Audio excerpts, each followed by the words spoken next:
Central bank chairman Dondapati Venkateswara గారికి, MPP Mondithoka లత గారికి, Panchayati Raj SC Ramachandra Mouli గారికి, ఇంకా అధికారులు ఎవరంటే వారందరికీ, ప్రజాప్రతినిధులందరికీ, అధికారిక కార్యక్రమం కాబట్టి ప్రజాప్రతినిధులందరికీ, ఇంకా రాజకీయ పార్టీల నుంచి అన్ని పార్టీల నుంచి వచ్చినటువంటి పెద్దలందరికీ నమస్కారాలు. మధుర శాసనసభ నియోజకవర్గంలో మనం చేసుకునేటువంటి అభివృద్ధి కార్యక్రమంలో భాగంగా ఈరోజు ఎన్నికల సందర్భంగా ఒక హామీ ఇచ్చాం. వ్యవసాయంగా ఉన్నటువంటి నియోజకవర్గం, ఇక్కడ ఉన్నటువంటి కుటుంబాలు, వాళ్ళు చదివించుకునే పిల్లలు, వ్యవసాయ కూలీలు, వాళ్ళ పిల్లలు అందరికీ భవిష్యత్తులో ఉద్యోగ అవకాశాలు కూడా రావాలి. కేవలం వ్యవసాయమే బ్రతకటమే కాకుండా పారిశ్రామికంగా కూడా అభివృద్ధి చెందితే మంచి భవిష్యత్తు ఉంటుందనే ఆలోచనతో ఎన్నికల సందర్భంగా మనం హామీ కూడా ఇచ్చాం. ఇక్కడ ఉన్న ఎండపల్లి గుట్ట దగ్గర ఉన్నటువంటి భూమిని పారిశ్రామిక వాడగా మార్చి ఎవరైనా పారిశ్రామికవేత్తలు ఇక్కడికి పరిశ్రమలు పెట్టడానికి వస్తే వాళ్ళు భూమి కేటాయిస్తాం. ఇతర వసతులు కూడా ఏర్పాటు చేసి ప్రభుత్వ పరంగా ఇచ్చేటువంటి సౌకర్యాలన్నీ కల్పించి పారిశ్రామిక వాడిని అభివృద్ధి చేసి పరిశ్రమలు పెట్టడం కోసం ప్రోత్సహిస్తామని చెప్పాం. అందులో భాగంగానే ఈరోజు వెంటనే ఇక్కడ ఎండపల్లి గుట్ట దగ్గర ఉన్నటువంటి భూమికి సంబంధించి సర్వే చేపించి ఇక్కడ నుంచి ప్రపోజల్స్ పారిశ్రామిక వాడగా మార్చడం కోసం ఇండస్ట్రీస్ శాఖకు పంపించడం జరిగింది. వాళ్ళు ప్రపోజల్స్ సంబంధించి చేస్తా ఉన్నారు. ఆ పారిశ్రామిక వాడకి పోవటానికి రహదారి కూడా కావాలి. గ్రామస్తులు కూడా ఇంతకుముందు చాలా సార్లు ఎండపల్లి గుట్ట వరకు మాకు రోడ్డు కావాలి పొలాలు పోవటానికి, అట్లాగే మీరు పరిశ్రమలు పెడితే వాటికి కూడా కావాలని అడిగారు. దానికి సంబంధించి 2,80,00,000 రూపాయలతో ఈరోజు బుల్లెట్ చేసుకుని మనం శాంక్షన్ చేయించుకోవటం కాక టెండర్ కూడా పిలిచారు. కదండి, చంద్రబాబు టెండర్లు కూడా పిలిచారు. దీనికి ఈరోజు మనం ఈ రోడ్డుకి పూర్తి చేసుకుంటాం. కొద్ది రోజుల్లోనే పారిశ్రామిక వాడకు సంబంధించి ఇండస్ట్రియల్ పార్క్ కు సంబంధించి కూడా భూమి పూజ చేసుకుందామని చెప్పి మీ అందరికీ నేను మనం చేస్తాను. ఒప్పిమల్ల గ్రామంలో గతంలో కూడా శాచురేషన్ పద్ధతిలో ఇక్కడ దళిత బంధు ఉన్న కుటుంబాలన్నిటికీ శాచురేషన్ పద్ధతిలో ఇవ్వడం జరిగింది. ఇంకా మిగతా కొద్దిమంది లబ్ధిదారులకి 50% అమౌంట్ ఆగిపోయి ఉన్నట్టుంది అకౌంట్స్ లోకి వచ్చి. దాన్ని రివ్యూ చేసి మీరు చూపించినటువంటి అభివృద్ధి, ప్రగతి, ఇచ్చిన డబ్బుకి మీరు పెట్టిన వ్యాపారాల ద్వారా మీరు సంపాదించిన ఆస్తులు కూడా చూపించాలి, లాభాలు కూడా చూపించాలి. ఎంత వ్యాపారం చేశారు, ఎంత లాభం సంపాదించారు అంటే ప్రభుత్వాలు కట్టడానికి కాదు, మీకు మీ కుటుంబాన్ని వాడుకోవటానికే మీరు ఎంత సంపాదించారని కూడా రివ్యూ చేయాలని అనుకుంటున్నాం. ఎందుకంటే ఇచ్చి అలా వదిలేస్తే మన డబ్బులు మీరు సంపాదన లేకుండా ఒట్టి వృధా చేసుకోవద్దు అనేది ఆలోచన. సో రివ్యూ చేసుకుంటున్న దాన్ని కూడా ఏ స్థాయిలో మీరు ఉన్నారో దాన్ని బట్టి ప్రోత్సహించేటువంటి కార్యక్రమం చేస్తామని చెప్పి మీ అందరికీ మాట్లాడుతున్నాం. అట్లాగే దీని తర్వాత మనం జాలిమడి ప్రాజెక్టు కట్టుకున్నాం. జాలిమడి ప్రాజెక్టు సంబంధించి అక్కడి నుంచే మనం 2 మండలాలకు మంచినీళ్ళు ఇచ్చే కార్యక్రమం, కుడి ఎడమ కాలువలతో నీళ్లు ఇచ్చే కార్యక్రమం కూడా చేపట్టాం. అక్కడ భవిష్యత్తులో వాటర్ బాడీస్ బాగా ఉన్నాయి కాబట్టి కొంత టూరిజాన్ని కూడా అక్కడ అభివృద్ధి చేయాలనే ఆలోచన ఉంది. మధ్య మండలానికి సంబంధించినటువంటి కుటుంబాలు, పేద మధ్యతరగతి కుటుంబాలు కానీ మిగతా వాళ్ళు కానీ మిగతా డబ్బులు ఉన్నటువంటి వాళ్ళు ఎంత దూరానికి ఎక్కడికైనా వెళ్లి టూరిజం అంటే హాలిడేస్ స్పెండ్ చేయడానికి అవకాశం ఉంది. కానీ ఇక్కడ నివాసం ఉంటున్న మధ్యతరగతి కుటుంబాలు, పేద వర్గాలు కుటుంబాలు ఎప్పుడైనా సెలవుల కోసం ఎక్కడికి పోవాలంటే ఆహ్లాదకరమైనటువంటి పరిస్థితి మండలంలో లేదు. కాబట్టి దానికి సంబంధించి కొన్ని అభివృద్ధి చేయాలనే ఆలోచనలోనే జాలిమడి ఆలకట్ట దగ్గర కూడా కొంత టూరిజాన్ని డెవలప్ చేయాలనే ఆలోచనలో ఉన్నా. దానికి సంబంధించి ఈ రోజు అక్కడ కూడా రోడ్ని 52 లక్షలతో రోడ్డు దగ్గర నుంచి జాలిమడి ప్రాజెక్టు వరకు ఎప్పటి నుంచో రోడ్డు కావాలని అడుగుతా ఉన్నాం. చాలా ప్రాంతాల నుంచి ప్రజలు పెద్ద ఎత్తున అక్కడికి వెళ్లి చూసేటువంటి కార్యక్రమం కూడా చూస్తా ఉన్నాం. ఈ రెండింటినీ ఇక్కడ పూర్తి చేసుకున్నాం ఈరోజు. మళ్ళీ నాకు సాయంత్రం 4 గంటలకల్లా హైదరాబాద్ లో మీటింగ్ ఉంది కాబట్టి ఇంకా మిగతా రోడ్లు కూడా మనం కొద్దిగా మళ్ళీ 2-3 రోజుల తర్వాత నగర మండలంలో ఉన్న మిగతా రోడ్లు కూడా సంబంధించి భూమి పూజ చేసుకునే కార్యక్రమం చేసుకుందాం. ఈ రోజు ఎరుపాలెం మండలంలో కొన్ని చేశాం, నగర మండలంలో చేస్తున్నాం. మళ్ళీ సాయంత్రం 4 గంటల మీటింగ్ అది చూసుకొని రేపు మీటింగ్ చూసుకొని మళ్ళీ 2 రోజుల్లో తిరిగి వచ్చి ఇక్కడ కార్యక్రమాలు చేస్తాం. మధుర నియోజకవర్గ అభివృద్ధితో పాటు నేను ఇంకొక 2-3 విషయాలు కూడా మీ అందరికి చెప్పాలి. మనం ఎన్నికల ముందు కొన్ని గ్యారంటీలు ప్రకటించాం.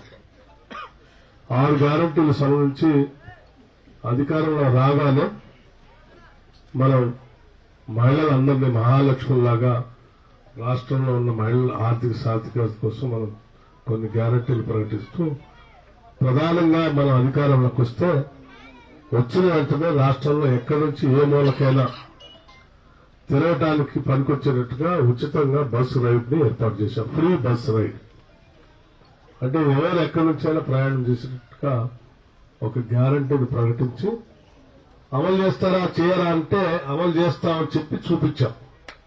ఇప్పటికే నాకు తెలిసి ఒక 19 కోట్ల సార్లు ఈ రాష్ట్రంలో ఉన్న మహిళలు ఆర్టీసీ బస్సులో ఫ్రీగా టికెట్ లేకుండా ప్రయాణం చేశారు.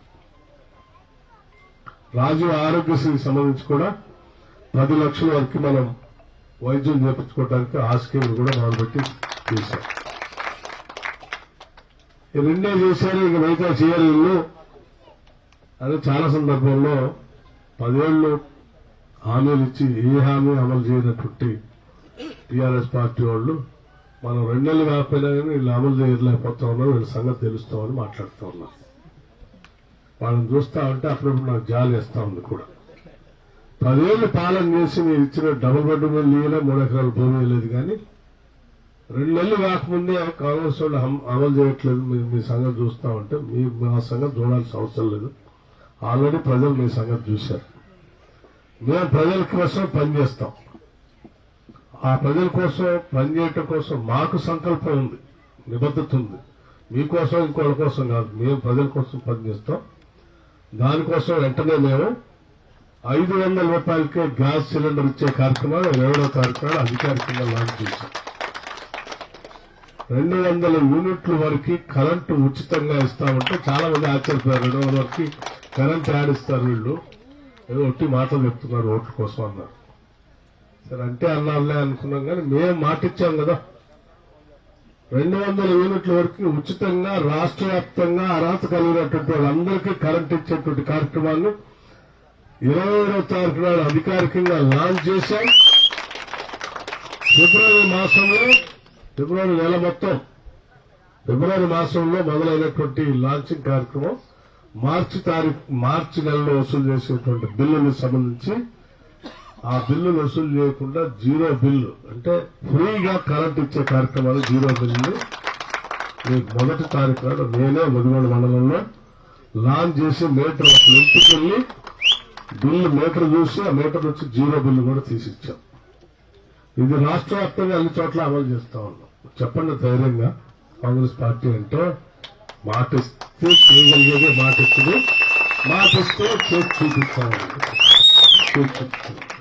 ఇవాళ కరెంటు ఉచితంగా ఇస్తా ఉన్నాం, 500 రూపాయలకి గ్యాస్ సిలిండర్ ఇస్తా ఉన్నాం.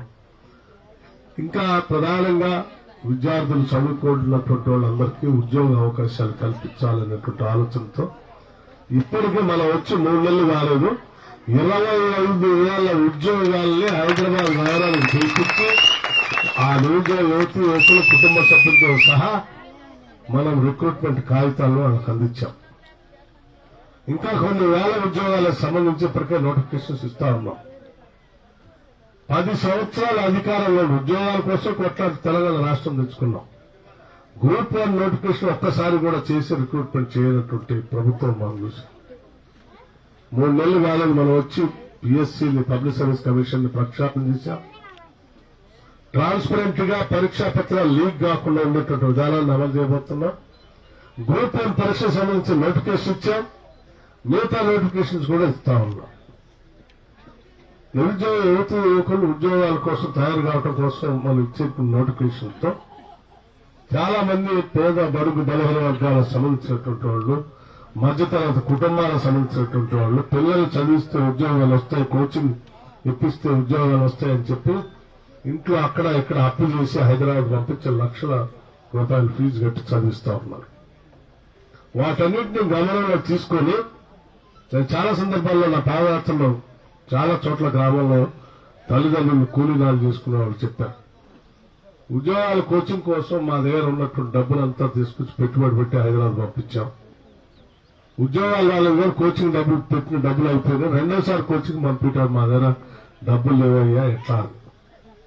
వాటన్నిటిని దృష్టిలో పెట్టుకుని ఈరోజు రాష్ట్ర వ్యాప్తంగా best of the best lecturers అంటే బాగా పాఠాలు చెప్పేటువంటి వాళ్ళు కోచింగ్ సెంటర్స్ లో ఇంగ్లీష్ కానీ జనరల్ నాలెడ్జ్ కానీ మ్యాథమెటిక్స్ కానీ సైన్సెస్ కానీ ఇతరత్ర సబ్జెక్టులు ఏవి ఉంటే అవి బాగా చెప్పేవాళ్ళు రాష్ట్ర వ్యాప్తంగా అటువంటి వాళ్ళని సెలెక్ట్ చేస్తా ఉన్నాం.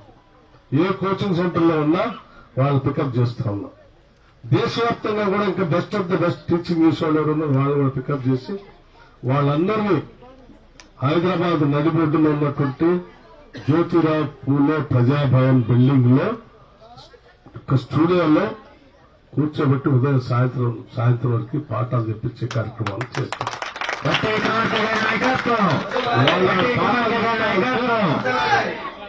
వాళ్ళ పాఠాలు చెప్తా ఉంటే ప్రతి శాసనసభ నియోజకవర్గంలో నిరుద్యోగ యువకులు ఇక్కడ doctor Babasaheb Ambedkar knowledge centres పెట్టి 15 రోజుల్లో వాటిని ప్రారంభం చేయబోతున్నాం, మళ్ళీ కట్టించబోతున్నాం కూడా. అంబేద్కర్ నాలెడ్జ్ సెంటర్ ప్రతి శాసనసభ నియోజకవర్గంలో ఒక పెట్టి అక్కడ నిరుద్యోగ యువకులు ఆ నాలెడ్జ్ సెంటర్ లో కూర్చుంటే హైదరాబాద్ ఇక్కడ ప్రతి శాసనసభ నియోజకవర్గంలో విద్యార్థులందరూ ఆ అంబేద్కర్ నాలెడ్జ్ సెంటర్ లో కూర్చుంటే ఆ నాలెడ్జ్ సెంటర్ అంతా కూడా టెక్నాలజీని డెవలప్ చేస్తుంది. దాంట్లో కంప్యూటర్స్ పెడతాం, ఆ నాలెడ్జ్ సెంటర్ లో పెద్ద తెర పెడతాం, ప్రొజెక్టర్ పెడతాం. హైదరాబాద్ లో ఆయన పాఠం చెప్తుంటే ఈ నాలెడ్జ్ సెంటర్ లో ఆయన ఎదురు కూర్చొని చెప్తున్నట్టుగా ఉంటుంది. ఏడు కూర్చున్న విద్యార్థులను చూసి ఆ పాఠం అనేది నేర్చుకునే పరిస్థితి ఉంటుంది. వీళ్ళెవ్వరూ హైదరాబాద్ దాకా కూడా పోవాల్సిన అవసరం లేదు.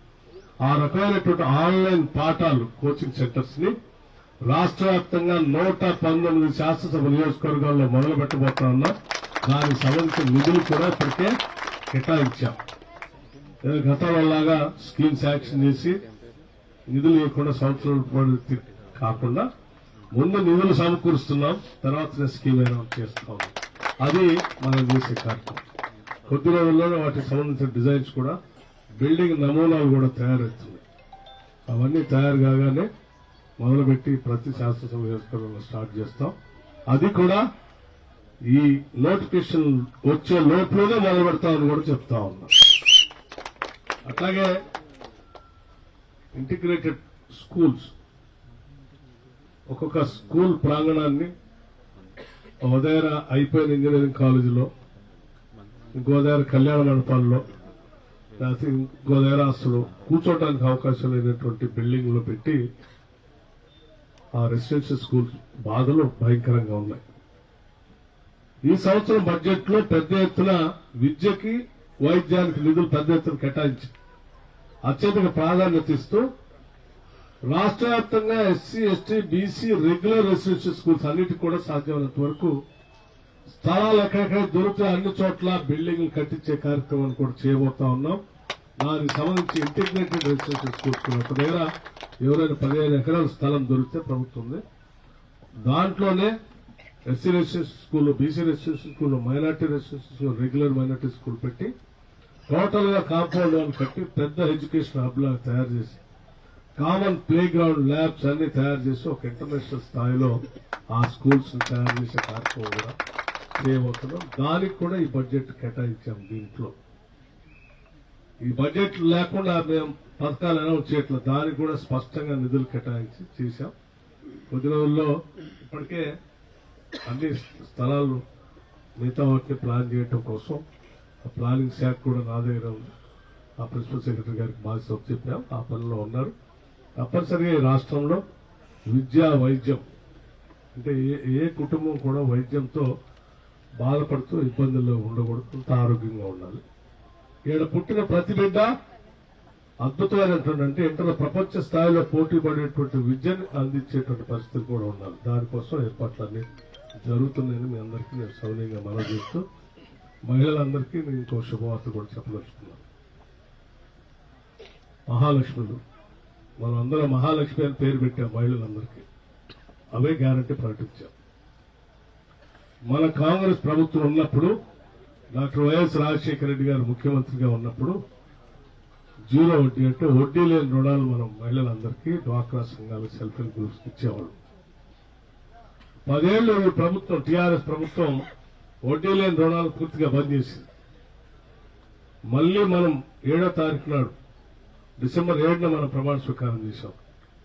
కాంగ్రెస్ ప్రభుత్వం వచ్చిన దగ్గర నుంచి భవిష్యత్తులో అంతా కూడా మళ్లీ మహిళలందరికీ తిరిగి పావలా వడ్డీ కాదు, వడ్డీ లేని రుణాలని మొదలుపెట్టబోతున్నారు.